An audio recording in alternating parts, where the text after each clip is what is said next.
தீயணைப்புத் துறையினை வலுப்படுத்தவும் நவீனமயமாக்கவும் 15வது நிதிக்குழுவின் நிதி உதவியோடு 373 கோடி ரூபாய் மதிப்பீட்டில் பணிகள் மேற்கொள்ளப்படும்.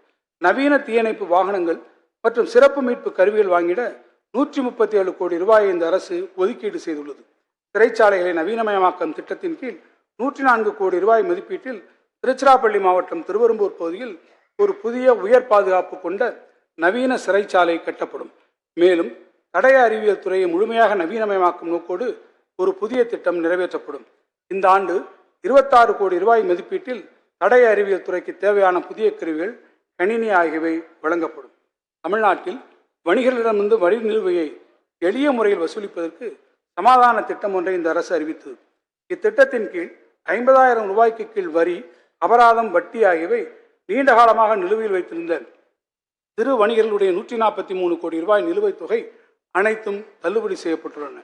வணிக வரித்துறையின் வரி வருவாயை பெருக்குவதிலும் வரி ஏய்ப்புகளை கண்டுபிடித்து குறைப்பதிலும் வணிக வரித்துறைக்கு உதவி செய்திட ஹைதராபாத் இந்திய தொழில்நுட்ப கழகத்துடன் புரிந்துணர்வு ஒப்பந்தம் மேற்கொண்டு பெருந்தரவு பகுப்பாய்வு மென்பொருளை பயன்படுத்தி பிக் டேட்டா அனாலிட்டிக்ஸ் சொல்யூஷன் துறையின் செயல்பாடுகளை மேம்படுத்த நடவடிக்கை எடுக்கப்பட்டுள்ளது. மேலும் சரக்கு மற்றும் சேவை வரி வருவாயை பெருக்கவும் வரி ஏய்ப்பை தடுத்திடவும் தரவுகள் பகுப்பாய்வு மையம் டேட்டா அனாலிட்டிக்ஸ் யூனிட் ஒன்று தலைமை அலுவலகத்தில் புதிதாக ஏற்படுத்தப்படும். நிகழ்நேரத்தில் கணிப்பகுப்பாய்வை மேற்கொள்ளும் வகையில் தகுந்த தொழில்நுட்ப வல்லுநர்கள் மற்றும் பெருந்தரவு கணிப்பகுப்பாய்வு மென்பொருள் கணினி கட்டமைப்புடன் அமைய இருக்கும் இந்த புதிய அமைப்பை ஏற்படுத்திட 4 கோடி ரூபாய் செலவிடப்படும். பத்திரப்பதிவு துறையின் கணினி மயமாக்கலை அடுத்த கட்டத்துக்கு எடுத்துச் செல்லும் வகையில் ஸ்டார் 3.0 கீழ் பத்திரப்பதிவு முறையில் பெருந்தரவு பகுப்பாய்வு, செயற்கை நுண்ணறிவு, இயந்திரவழி கற்றல் ஆகிய உயர் தொழில்நுட்ப உத்திகளை பயன்படுத்தி பத்திரப்பதிவு சேவையை நவீன முறையில் வழங்கிட 320 கோடி ரூபாய் மதிப்பீட்டிலான ஒரு புதிய திட்டம் செயல்படுத்தப்பட்டு வருகிறது. பதிவுத்துறை அலுவலகங்களுக்கு புதிய சொந்த கட்டடங்கள் கட்டப்பட வேண்டும் என்ற நோக்கத்தின் அடிப்படையில் கடந்த 2 ஆண்டுகளில் 100 ஆண்டுகளுக்கு மேற்பட்ட பழமையான வலுவிழந்த கட்டடங்களில் முதல் கட்டமாக 71 இடங்கள் தேர்வு செய்யப்பட்டு அவ்விடங்களில் புதிய கட்டடங்கள் கட்ட 133 கோடி ரூபாய் ஒதுக்கீடு செய்யப்பட்டு பணிகள் மேற்கொள்ளப்பட்டு வருகிறது. நிகழ்நேர மழைப்பொழிவு மற்றும் வானியல் அளவீடுகளை பெறுவதற்காக 1400 புதிய தானியங்கி மழைமானிகளையும் 100 புதிய தானியங்கி வானிலை நிலையங்களையும் அறிவிட அரசு 32 கோடி ரூபாய் ஒப்புதல் வழங்கியுள்ளது. மேலும் வானிலை முன்னறிவிப்புகள் மற்றும் அதிதிறன் மிக்க விரைவான கணினி சேவைகளை பெறவும் இந்திய விண்வெளி ஆராய்ச்சி நிறுவனத்துடன் ஸ்பேஸ் அப்ளிகேஷன் சென்டர் SAC புரிந்துணர்வு ஒப்பந்தம் மேற்கொள்ளப்பட்டுள்ளது. வெள்ளம், புயல், நில அதிர்வு போன்ற இயற்கை பேரிடர்களை கண்காணித்து பேரிடர் அபாய குறைப்பிற்கான கள நிலவரங்களுக்கு உகந்த செயல்பாட்டு உத்திகளை வகுக்க ஏதுவாக தொழில்நுட்ப மையம் ஒன்றும் அமைக்கப்படும். வானிலை முன்னறிவிப்பை வலுப்படுத்தும் வகையில் ராமநாதபுரம், ஏற்காடு ஆகிய இடங்களில் 2 C-பேண்ட் டாப்ளர் ரேடார்கள் 56 கோடி ரூபாய் மதிப்பில் அமைப்பதற்கான ஒப்புதல் அளிக்கப்பட்டுள்ளது.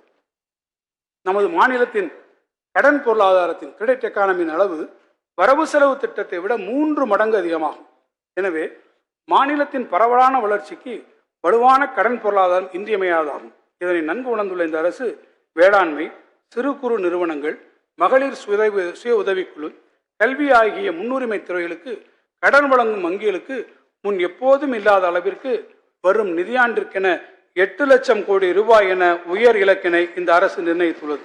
இது கடந்த ஆண்டை விட 14% அதிகமாகும். துரிதமான நிதி மேலாண்மை கேஷ் மேனேஜ்மெண்ட் மற்றும் கடன் நிலைத்தன்மை டெட் சஸ்டைனபிலிட்டி ஆகியவையே சிறந்த நிதி மேலாண்மையின் தூண்களாகும். பல்வேறு துறைகளின் சார்பாக எண்ணற்ற வங்கி கணக்குகளில் சேமிப்பு நிதியினை பயன்படுத்தாமல் வைத்துள்ள நிலையில் மறுபுறம் அரசு கடன் பெற்று செலவினங்களை மேற்கொண்டு வருகிறது.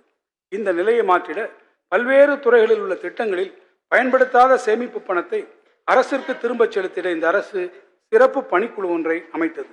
மேலும் இதுபோன்ற நிகழ்வுகளை வருங்காலத்தில் தடுப்பதற்கு பல்வேறு துறைகளுக்கு அவர்களின் தேவைக்கேற்ப உரிய நேரத்தில் நிதி விடுவிப்பதற்கான தொழில்நுட்ப ரீதியான தீர்வை இந்த அரசு உருவாக்கியுள்ளது. இந்த அரசு அறிமுகப்படுத்தியுள்ள பொது நிதி கண்காணிப்பு அமைப்பு PFTS 13 துறைகளில் 36 முக்கிய திட்டங்களில் அரசு நிதியினை விடுவிப்பதில் இருந்து பயனாளிகளின் வங்கி கணக்கில் அந்நிதி சென்று சேரும் வரை கண்காணிக்க முடியும். இதன் மூலம் திட்டங்களின் செயல்படுத்தும் வேகத்திற்கேற்றாற்போல் அரசு நிதி விடுவிக்கப்படுவது உறுதி செய்யப்பட்டுள்ளது. அது மட்டுமின்றி அரசுக்கு தேவைக்கு மேல் கடன் வாங்காமல் நமது வட்டி செலவினத்தையும் குறைக்க உதவுகிறது. நடப்பு நிதியாண்டில் மின்னணு ஒப்பந்த புள்ளி முறை இவ்வரசால் 1/4/2023 முதல் நடைமுறைப்படுத்தப்பட்டு இதுவரை 1.3 லட்சம் ஒப்பந்த புள்ளிகள் கோரப்பட்டுள்ளன என்பதை மகிழ்ச்சியுடன் தெரிவித்துக் கொள்கிறேன். மேலும் ஒப்பந்தங்களில் மின்னணு வங்கி உத்தரவாத முறை மின்னணு ஒப்பந்த புள்ளி வலைதளத்தில் இந்த அரசால் அறிமுகப்படுத்தப்படும். இந்த முன்னெடுப்புகளின் தொடர்ச்சியாக இ-சேவை மையங்களின் வாயிலாக 1/7/2024 முதல் அனைத்து துறைகளின் ஒப்பந்ததாரர்கள் பதிவும் மின்னணு முறையில் மேற்கொள்ளப்படும்.